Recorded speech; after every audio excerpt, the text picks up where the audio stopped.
tema.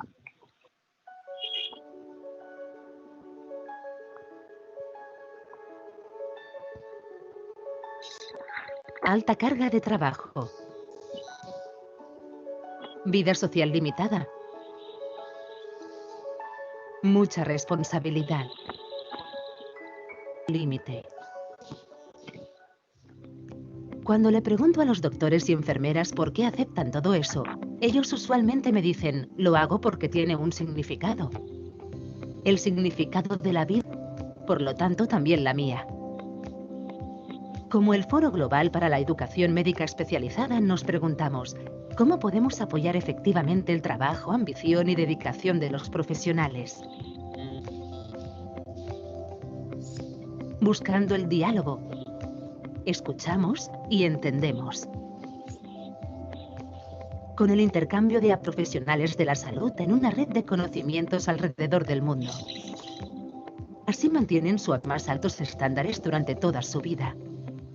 Con acercamientos disciplinarios que promueven la especialización sin perder la perspectiva de la medicina como un todo. Con el concepto inteligente de módulos compatible con las ocupadas vidas de los médicos y enfermeras. Con la oferta de contenidos que proveen respuestas a la vida médica diaria. El crecimiento de la perspectiva en las tendencias permite a los profesionales de la salud estar listos para los retos del futuro desde hoy. En estrecho diálogo con instituciones especializadas de renombre quienes comparten el testimonio de la calidad de nuestra oferta. Con inspiradoras formas de aprendizaje que no solo contienen conocimiento, son una experiencia sentidos. Y con métodos de enseñanza innovadores que los preparan no solo para una prueba, sino para la vida.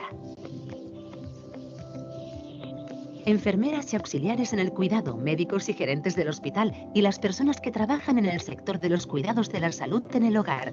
Todos aquellos que enseñan y aprenden en la Academia ESCULAB comparten una pasión por la excelencia en la medicina con muy altos estándares personales. Los invitamos a unirse al diálogo de la salud y la atención médica. Un diálogo dedicado a la vida. Dialogue, dedicated to life. Dialogue, dedicated to life. Diálogo dedicado a la vida. Диалог, посвященный жизни. Dialog dedikasi bagi kehidupan. Dialog dedykowany życiu. Dedicated to life. الحوار مكرسة للحياة. Diálogo dedicado à vida. Dialog para život. 对话致力于生命。Dialogue, dedicated to life.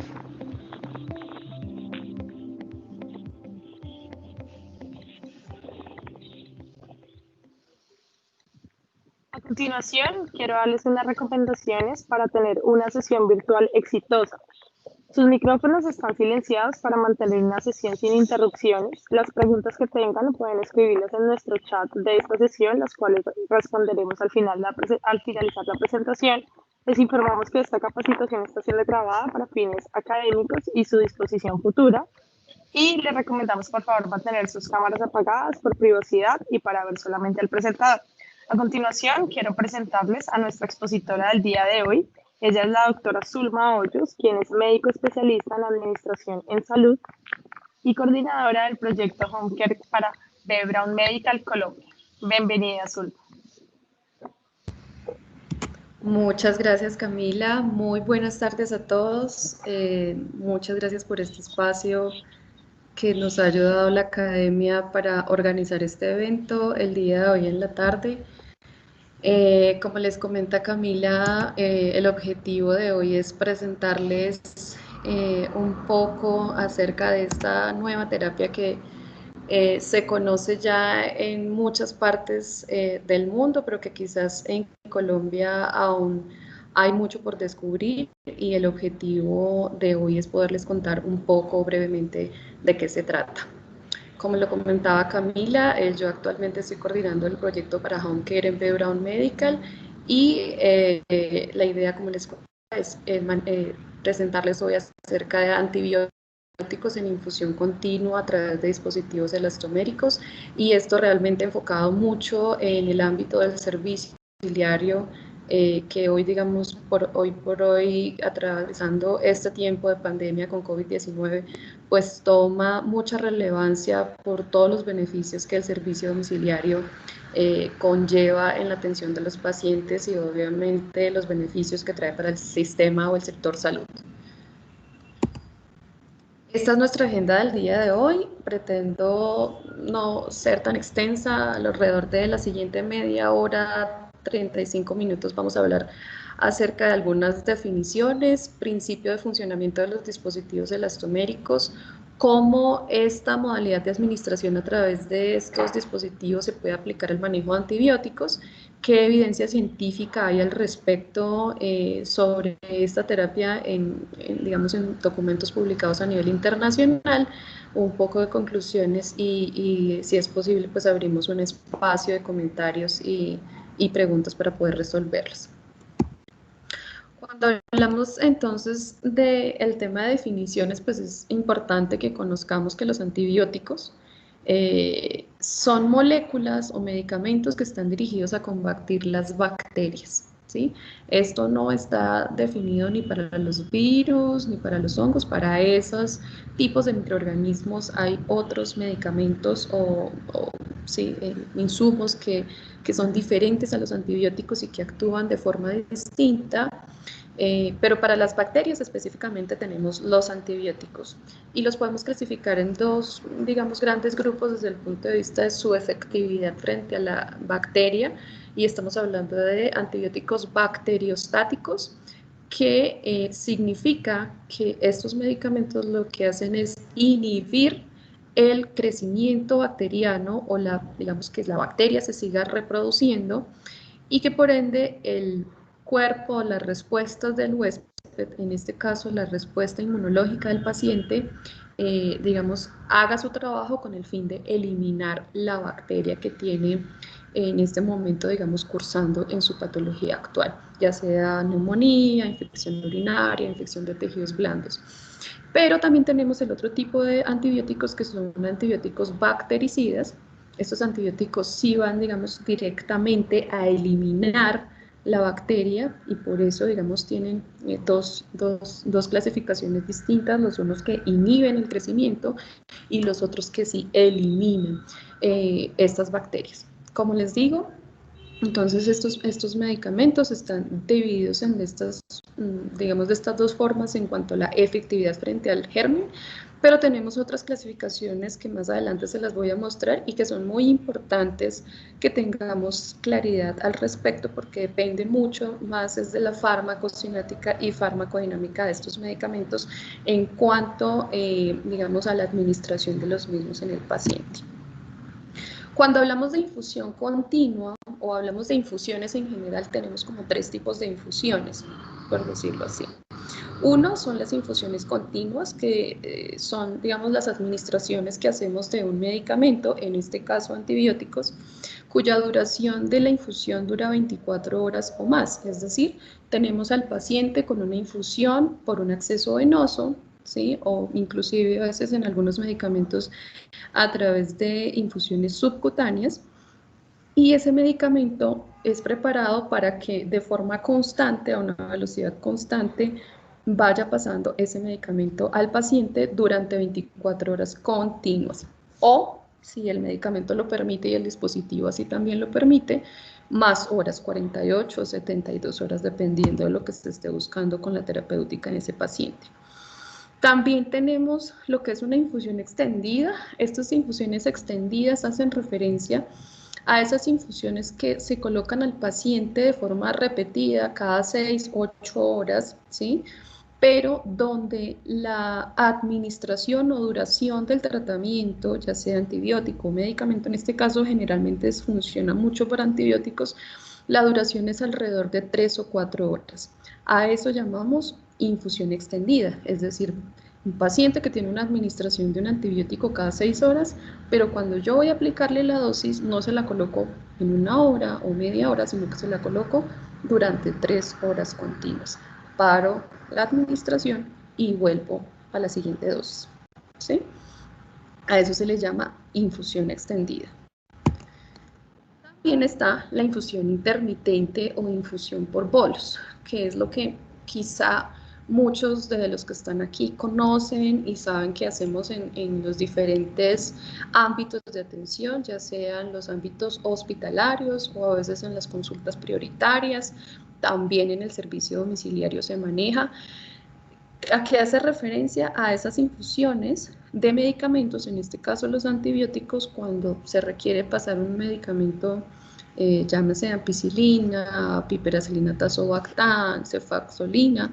Estos medicamentos generalmente los colocamos y se colocan en una dilución de 100 o 120 centímetros de solución salina y se pasa al paciente en 1 hora, hora y media máximo. A eso le llamamos infusión intermitente o por bolos, ¿sí?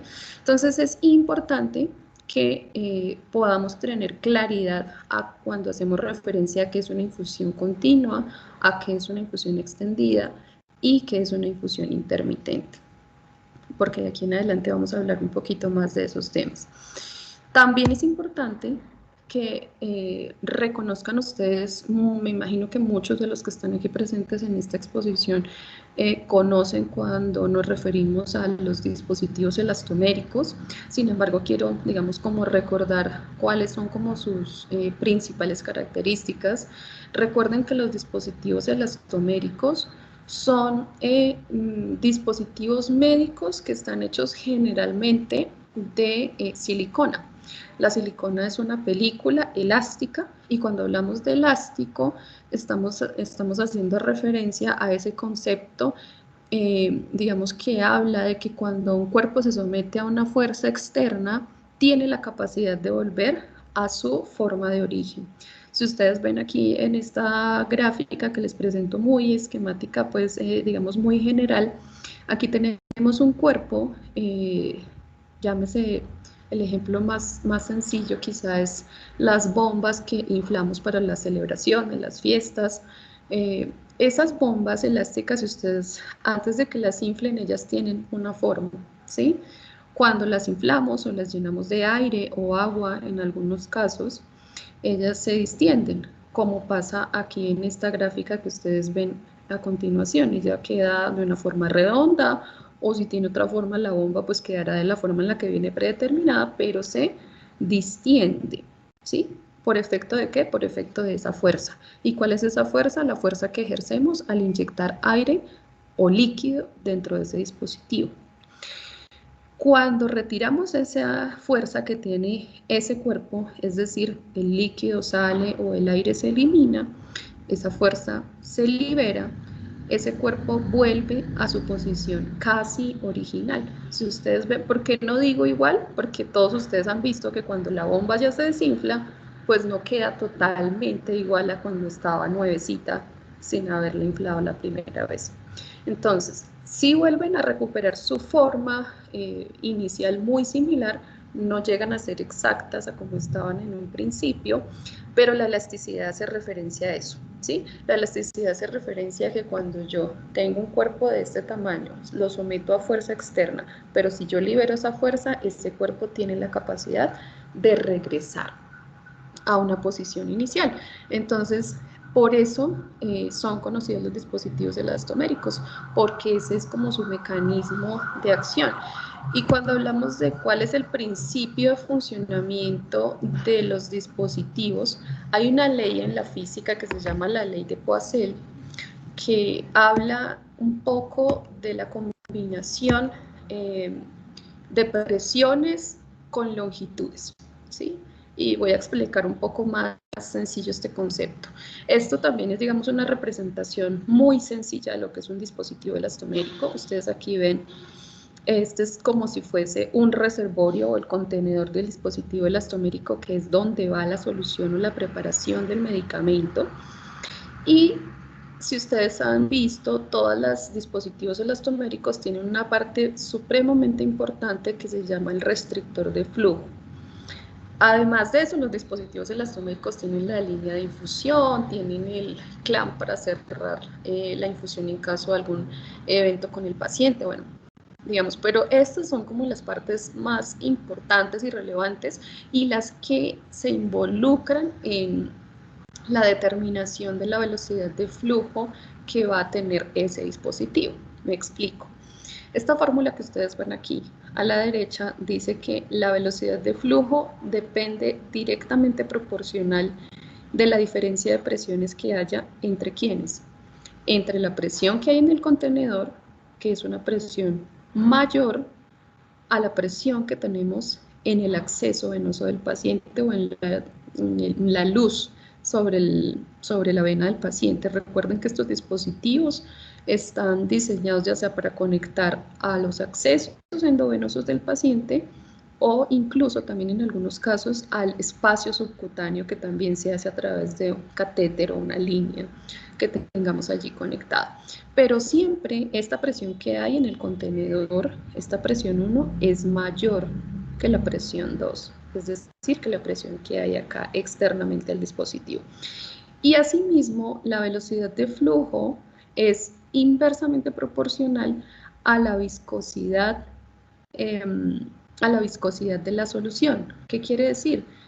Los líquidos más viscosos, como los líquidos destrozados, van a determinar que la velocidad de infusión o la velocidad de flujo de los dispositivos sea más lenta que si lo hacemos con líquidos menos viscosos. Ejemplo, la solución salina. Generalmente los dispositivos elastoméricos vienen testeados, testeados con solución salina normal, el 0.9%, y ese, digamos, es como su parámetro estándar con el cual se determinan las velocidades de infusión de los dispositivos elastoméricos. Cuando colocamos una solución a base de líquidos dextrosados, glucosados, pues esa velocidad se puede ver alterada y lo vemos a través de ¿qué? Pues digamos que esta fórmula, porque nos está diciendo que esa velocidad es inversamente proporcional a la viscosidad de la solución. También es importante que ustedes miren aquí, el restrictor de flujo tiene una longitud y tiene un diámetro.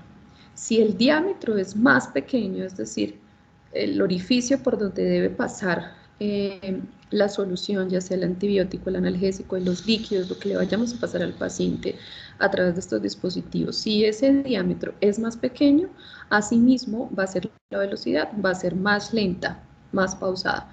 Y digamos que es inversamente proporcional también a la longitud esa velocidad, porque en la medida en que tengamos un diámetro de ese restrictor de flujo más amplia, pues asimismo, digamos, va a ser inversamente proporcional, es decir, la velocidad de flujo va a tender a ser más lenta.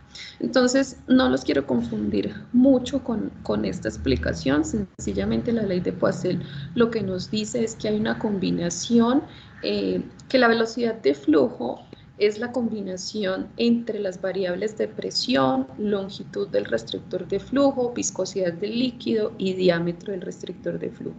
Mientras haya una combinación de todas estas variables, pues cada uno de esos dispositivos elastoméricos va a tener unas entregas o velocidades de infusión de una manera distinta. Habrán unos que pasan a 10 mililitros hora, otros que pasan a 2 ml por hora, otros que pasan a 5 ml por hora, y todo eso está definido por esta razón que les estoy contando aquí, por esta ley de Poiseuille y por los cálculos que se hacen pues para llegar a esas determinaciones. ¿Cómo se puede aplicar entonces estos dispositivos para el manejo de antibióticos en infusión continua? Recuerden que cuando hablamos de infusión continua estamos hablando de infusiones que duran por 24 o más horas. Entonces, para garantizar que yo pueda pasar un antibiótico en infusión continua por 24 horas o más, ¿qué debo tener en cuenta? Primero, que ese medicamento tenga estudios de estabilidad. Y cuando hablamos de estudios de estabilidad es que nos digan si a este medicamento, no sé, ceftriaxona, tiene estabilidad a temperatura ambiente. ¿Por qué digo a temperatura ambiente? Porque también pueden testearnos la estabilidad del medicamento, pero refrigerado. Y resulta que el paciente no se va a poner los antibióticos refrigerados o congelados, se los va a poner a una temperatura ambiente. Entonces es importante que esa estabilidad a temperatura ambiente venga testeada y nos diga es mayor, es de 24 horas o más en algunos medicamentos. También es importante que nos mencionen cuál es la concentración del medicamento expresada en miligramos por mililitro. Es decir, 1, porque la concentración del medicamento, una vez lo tengamos preparado dentro del dispositivo, uno nos va a definir si es estable o no dentro del dispositivo elastomérico. Para eso hay unos límites y unos, digamos que esos límites no podemos sobrepasar porque estaríamos afectando la estabilidad del medicamento, pero también porque esta concentración del medicamento nos va a ayudar a determinar si ese medicamento lo podemos pasar a través de un catéter venoso central o si lo podemos colocar a través de un acceso venoso periférico. Es muy importante también, digamos, ese punto 2. Y 3, que es un punto también supremamente importante y que creo que muchos de los que están aquí también recuerdan estos conceptos, y es sobre qué tipos de antibióticos vamos a colocar estas infusiones continuas. No todos los antibióticos están indicados para pasar en infusión continua, y hacemos referencia a que los tipos de antibióticos a los cuales sí podríamos apuntarle con esta nueva terapia o esta nueva forma de administrarlos en infusión continua son aquellos que son tiempo dependientes. Y ya les voy a explicar de qué se trata este concepto de tiempos dependientes. Cuando hablamos de los tipos de antibióticos, hay dos conceptos que son muy importantes, que son la farmacocinética y la farmacodinámica de los antibióticos. Hay, como en tercer semestre, más o menos a todos nos explican que los antibióticos actúan o por carga de una dosis máxima al paciente, o actúan haciéndole varias dosis en el día para mantener las concentraciones. Entonces, antes de pasar a esa explicación, aquí les voy a, esta gráfica es, digamos, como la general para explicar este tema. Esta línea apuntada que ustedes ven aquí es la MIC. Recuerden que la MIC es la concentración mínima inhibitoria. ¿Eso qué quiere decir?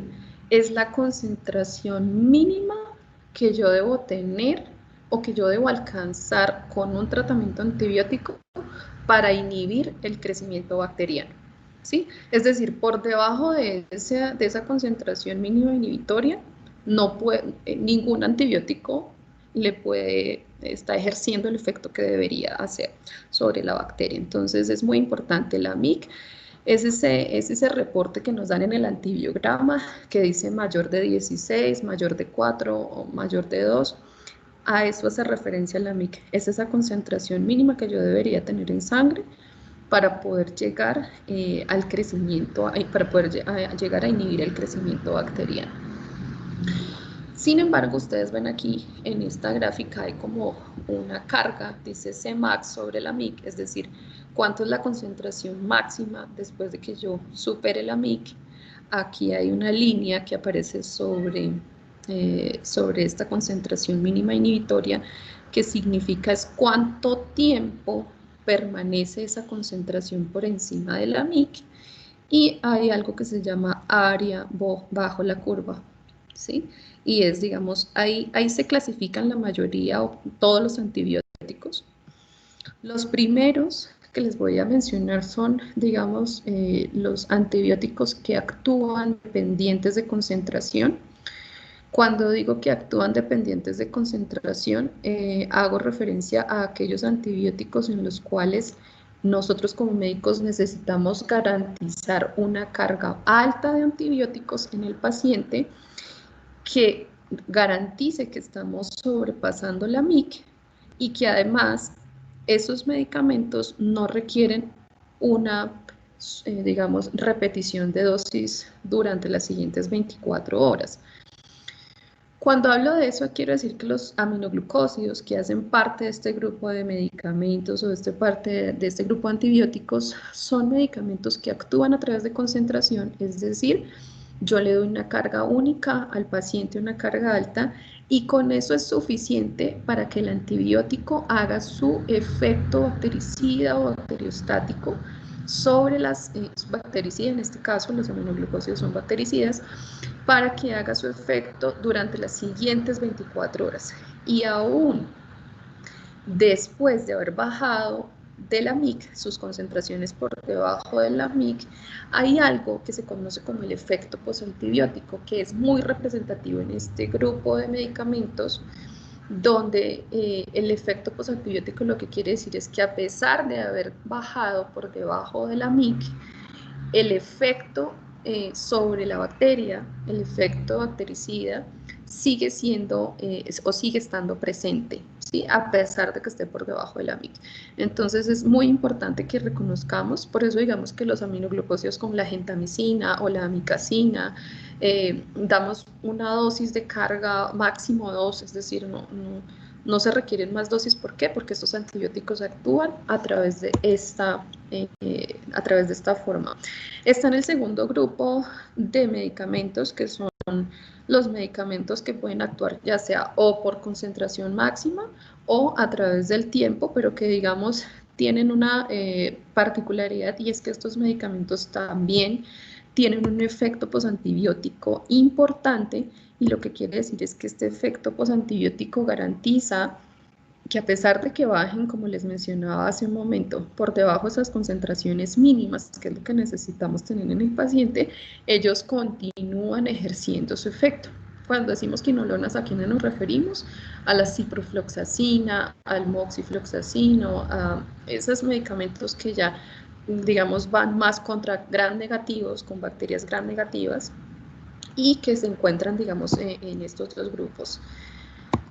Y finalmente tenemos el grupo de esos medicamentos o antibióticos que yo les mencionaba con anterioridad, que son los antibióticos tipo tiempo dependientes.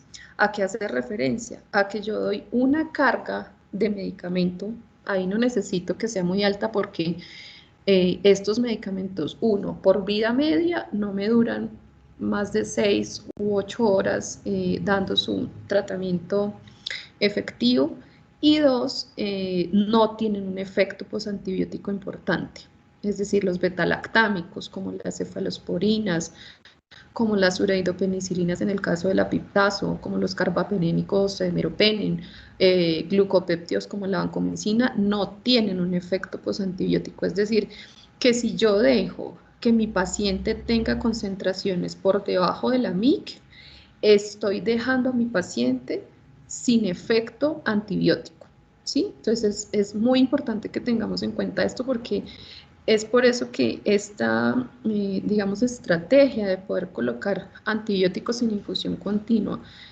para los pacientes en estos medicamentos es muy importante. Es por esta razón, porque necesitamos sí o sí siempre mantener las concentraciones por encima de la MIC.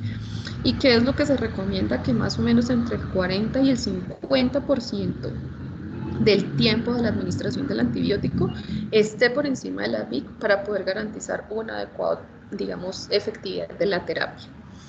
Entonces, a este grupo de medicamentos es a los que podemos nosotros impactar positivamente a través de la infusión continua, porque recuerden ustedes que el paciente va a tener constantemente un medicamento haciendo, digamos, su labor durante las 24 o 48 horas, y no estamos dejando al paciente con las fluctuaciones que en algunos casos podríamos estar, digamos, dejando al paciente sin efecto antibiótico. Entonces, digamos que es muy importante que estas bases sobre la farmacocinética y farmacodinámica las tengamos claras, porque con base en estos que algunos estudios han encontrado beneficios sobre las infusiones continuas. Adicional, antes de pasar a lo que sería el tema de mostrarles un poco la evidencia científica, recordemos que el ámbito domiciliario pues es un ámbito completamente distinto a los hospitales, ¿sí?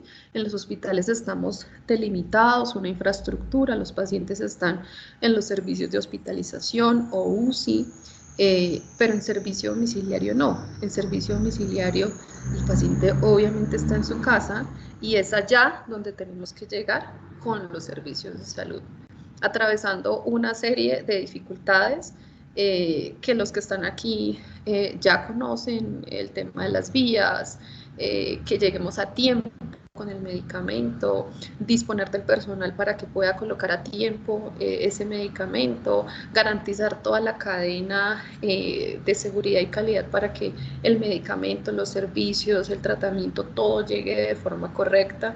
Entonces, los retos que hay en servicio domiciliario son grandes.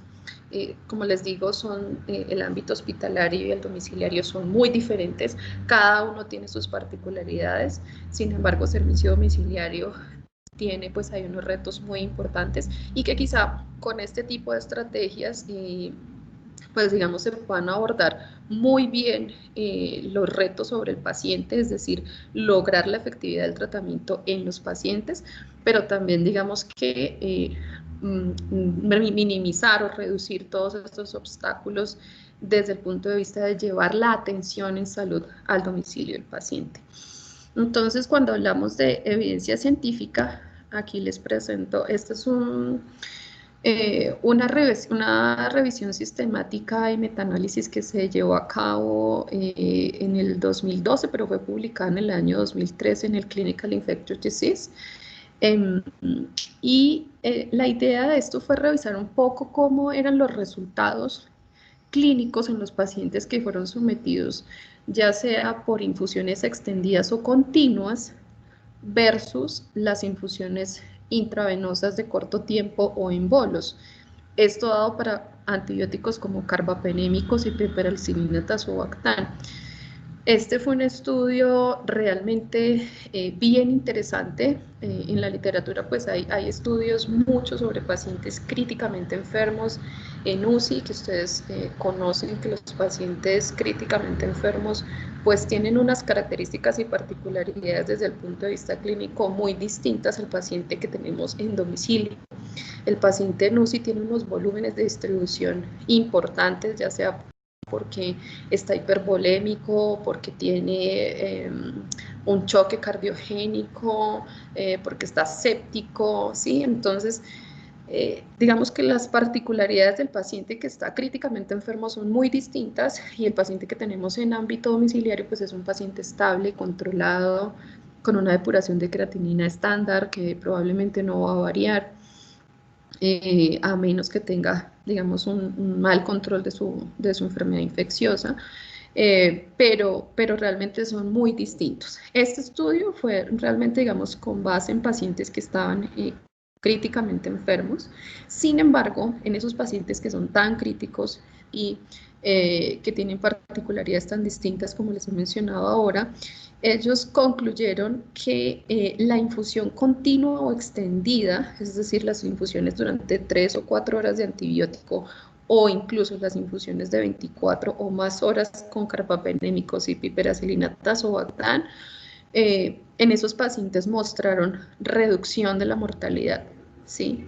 Y cuando hablamos de reducción en la mortalidad estamos hablando de unos indicadores supremamente importantes, ¿sí? Entonces, este es, digamos, uno de los artículos que nos empieza a mostrar que el manejar correctamente los parámetros de farmacocinética y farmacodinámica de los antibióticos realmente nos sirve para poder lograr mejores desenlaces en los pacientes.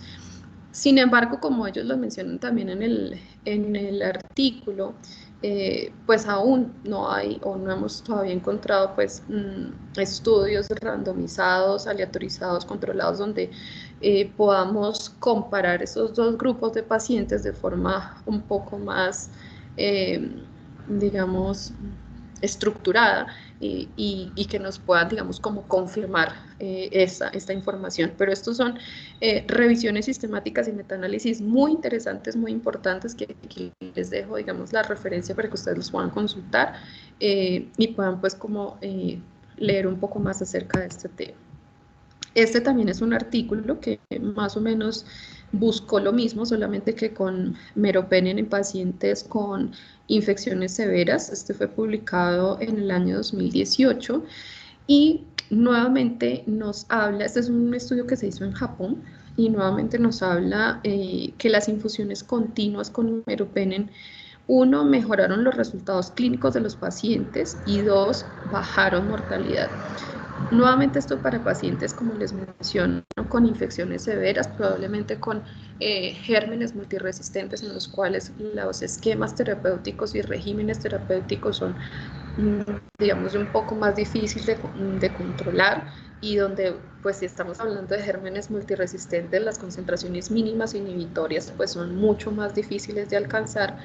Entonces, esto es, digamos, es otro estudio que nos deja ver que las infusiones continuas tienen buenos resultados, ¿sí? Tienen buenos resultados en la medida en que logremos determinar cuáles son esos antibióticos. En este caso, estos dos estudios hablan de carbapenémicos y adicional piperacilina tazobactam.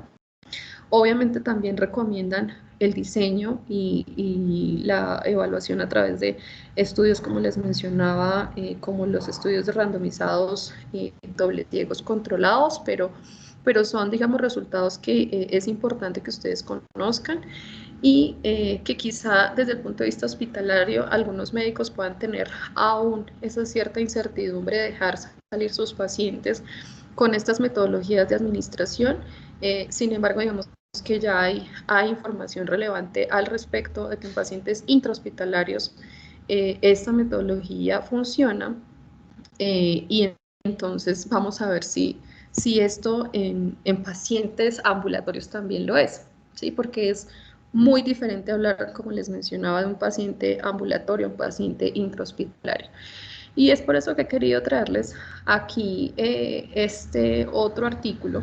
Este artículo fue publicado en el 2018, fue un estudio realizado en Suiza y habla específicamente de la efectividad y la seguridad del tratamiento de antibióticos en paciente ambulatorio o domiciliario a través de dispositivos elastoméricos. Este pues es un estudio observacional, sin embargo ya empieza a haber un poco de evidencia sobre digamos, sobre este segmento de pacientes. Realmente no hay literatura todavía encaminada a poder determinar los desenlaces clínicos en la población ambulatoria. Es algo que todavía está por construir y que digamos, las sociedades científicas, pues me imagino estarán pensando en poder en construir esta información. Sin embargo, aquí tenemos este estudio que también es importante, como les menciono, es del 2018, y en ese estudio se tomaron 150 pacientes. Esos 150 pacientes fueron tratados con estos antibióticos que ustedes ven aquí. Como ustedes ven, todos hacen parte de los grupos de antibióticos tiempo dependientes que hablamos hace un momento.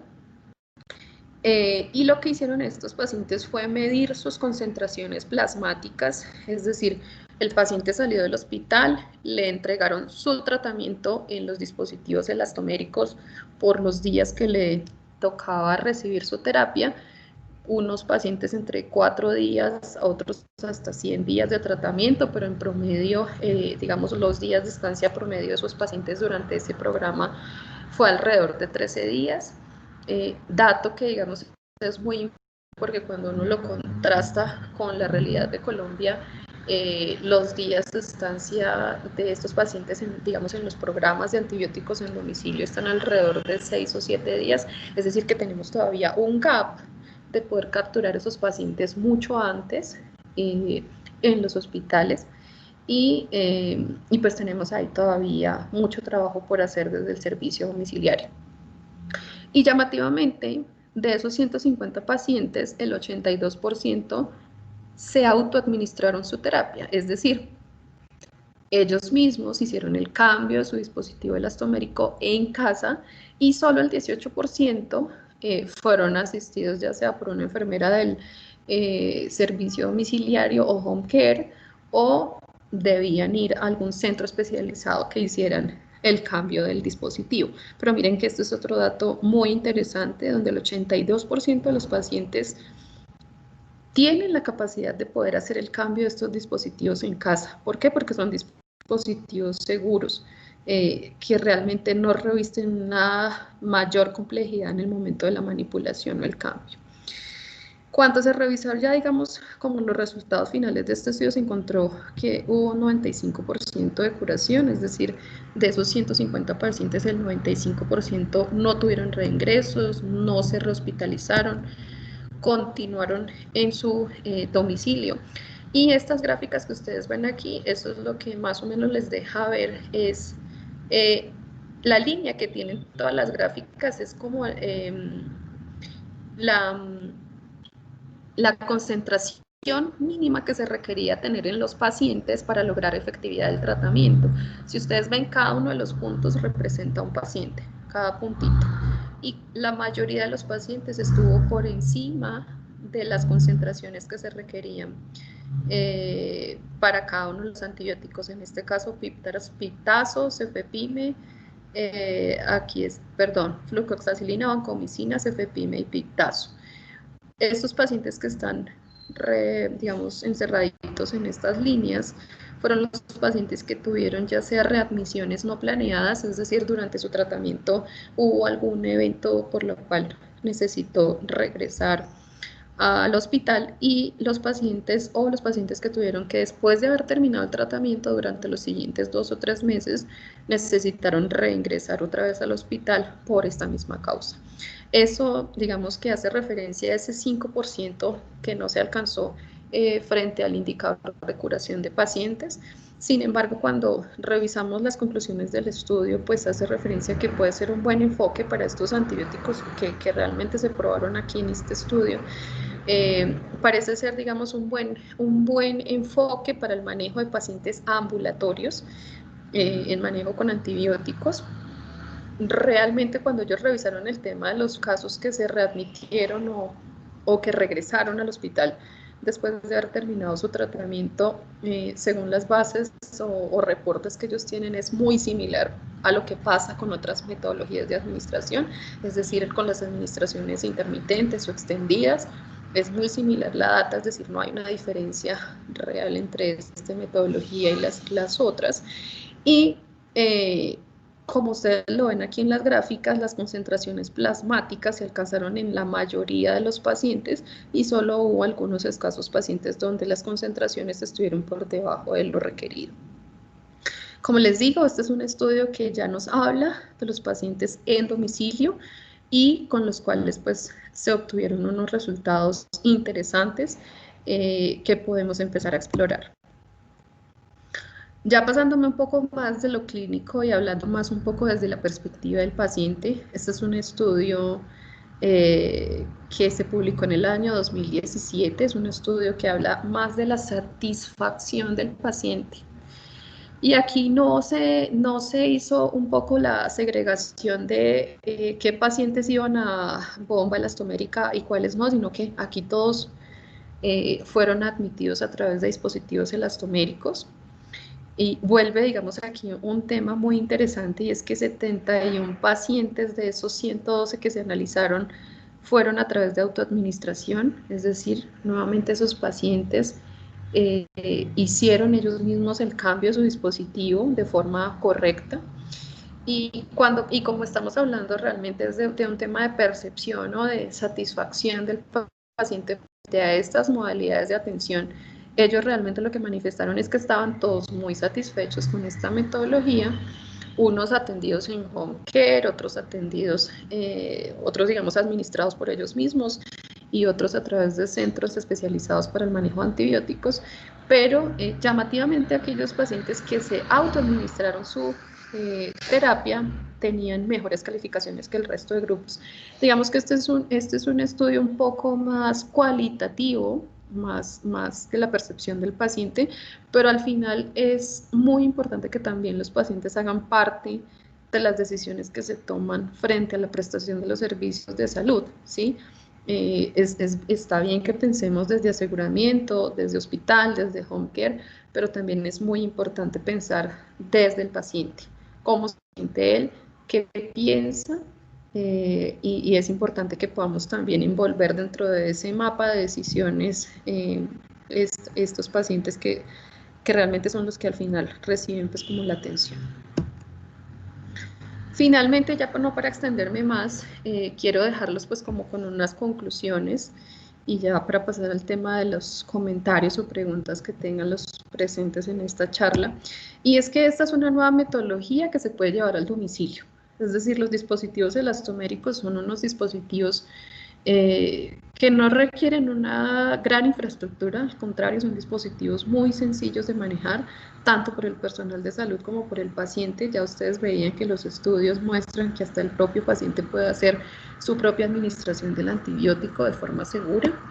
Es una terapia efectiva en paciente domiciliario, ya lo veíamos en el estudio que se hizo en Suiza, que el 95% de los pacientes realmente se curaron, no tuvieron readmisión, ni rehospitalizaciones, ni recaídas.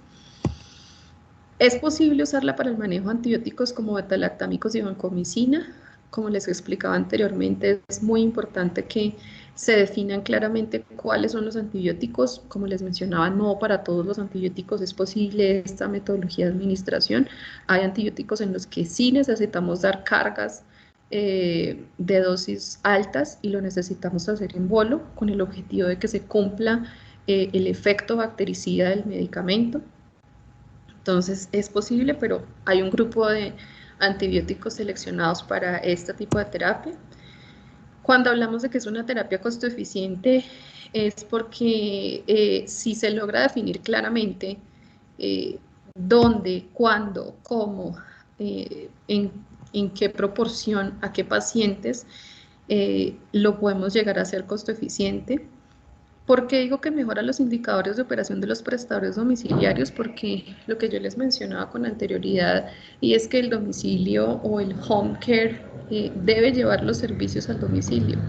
Y el domicilio del paciente puede ser tanto aquí en Chapinero, en Bogotá, como puede ser muy al norte de Bogotá, como puede ser muy al sur de Bogotá. Entonces, el home care o el servicio domiciliario necesita organizar su operación y necesita ser muy eficiente para poder que estos servicios de salud lleguen a tiempo, lleguen seguros, lleguen con calidad, como se requiere en el domicilio.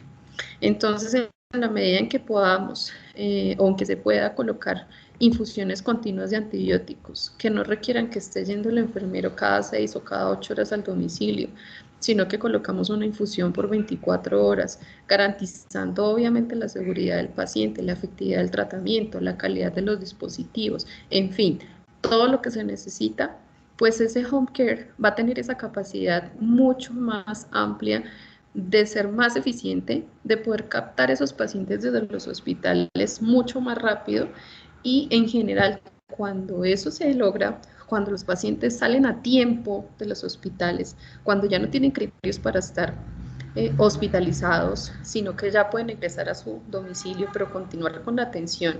Entonces eso en general se traduce en que los costos de atención de salud de estos pacientes se van a reducir.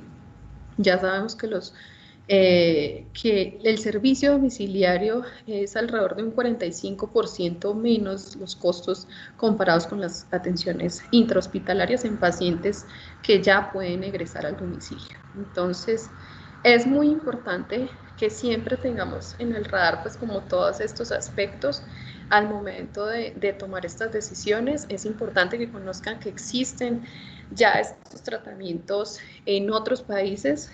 Hoy por hoy en Estados Unidos hay una gran implementación de este tipo de terapias en pacientes ambulatorios y como les mencionaba, gran parte de estos pacientes son autónomos en la administración de su tratamiento.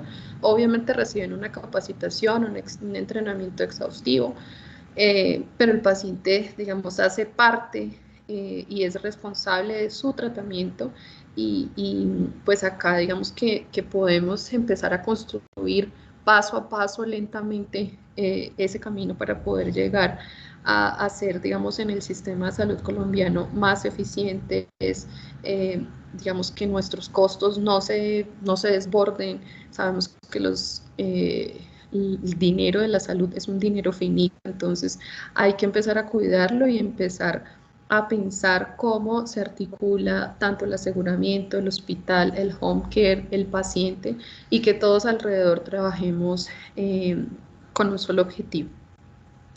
Entonces, esa es como la conclusión, las conclusiones de esta charla. Espero no haberme extendido mucho. Muchísimas gracias por su atención. Espero que haya sido o haya cumplido sus expectativas y bueno, quedó Cami pues pendiente si hay algún comentario o pregunta por parte de los asistentes.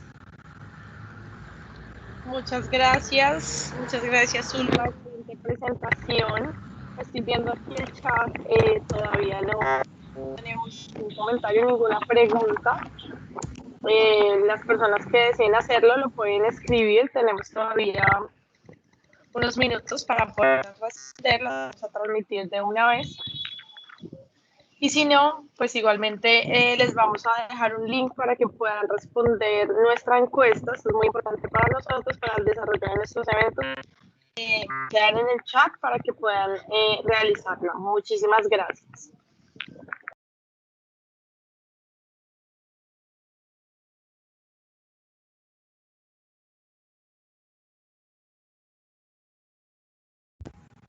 Muchas gracias, Camila. Sí, entonces, pues no sé si haya algún comentario o inquietud por parte de los participantes.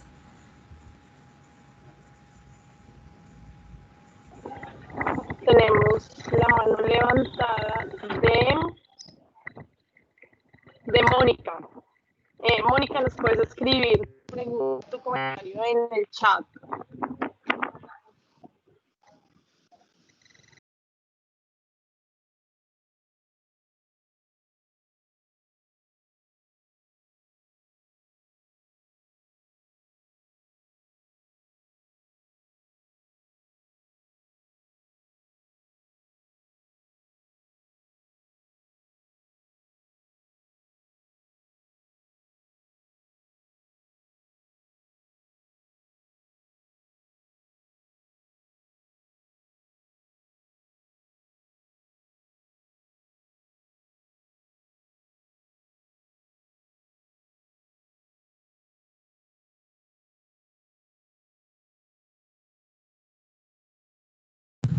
Ok, Mónica nos contesta que fue que se le levantó la manito. Bueno, si no hay más preguntas por parte de los asistentes. Ok, aquí hay creo una pregunta, Cami. Sí, tenemos una pregunta de Fernando Paz. Dice, tengo una duda, ¿con EasyPump podemos dar todos ese tipo de infusiones? Sí, me imagino que estás, sí, acabamos la explicación. Sí, Fernando, digamos que los dispositivos tienen la posibilidad ya sea de hacer infusiones cortas por 1 o media hora, incluso hasta 3 o 4 horas. Y hay dispositivos que permiten hacer la infusión ya sea de 12, 24, 48, 72 e incluso hay unas que duran hasta 10 días en infusión continua.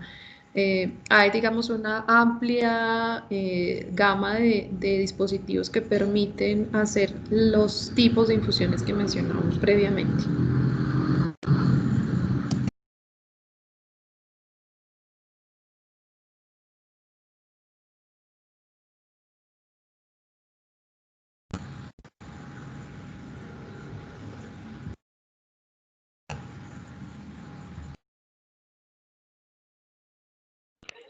Listo, muchísimas gracias. Entonces, damos por finalizada nuestra sesión. Esta sesión fue grabada para su consulta posterior.